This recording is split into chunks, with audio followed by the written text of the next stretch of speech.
কাঁঠাল পাতা দিয়ে যে এত সুন্দর পাঁপড় বানানো যায়, না বানালে বুঝতেই পারবেন না। আমি তুলসীমালার চাল নিয়েছি, আপনারা চাইলে যে কোনো আতপ চাল নিতে পারেন। 6-7 ঘন্টা পানিতে ভিজিয়ে রেখে এখন পানি ঝরিয়ে নিয়েছি। পরিমাণ মতো লবণ ও অল্প পানি দিয়ে ব্লেন্ড করে নিব। পানিটা কোনোভাবে বেশি দেওয়া যাবে না, চামচের পেছনে একটা লেয়ারের মতো তৈরি হবে। সৌন্দর্যের জন্য আমি 3টি কালার মিক্সড করে নিয়েছি। আজ থেকে কিছু কাঁঠাল পাতা পেড়ে পরিষ্কার করে ধুয়ে মুছে নিয়েছি। পাতার গায়ে এভাবে অল্প অল্প করে ব্যাটার লাগিয়ে নিব। পাতাটা একটু কাড়াভাবে ধরলেই বাড়তি ব্যাটারটা পড়ে যাবে। সেমভাবে আমি আরও কয়েকটি পাতাতে এভাবে লাগিয়ে নিব।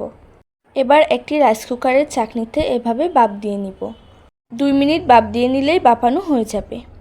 কিছু গরম থাকা অবস্থায় এভাবে উঠিয়ে নিব। পাতা থেকে পিঠাটা সুন্দরভাবে উঠে এসেছে।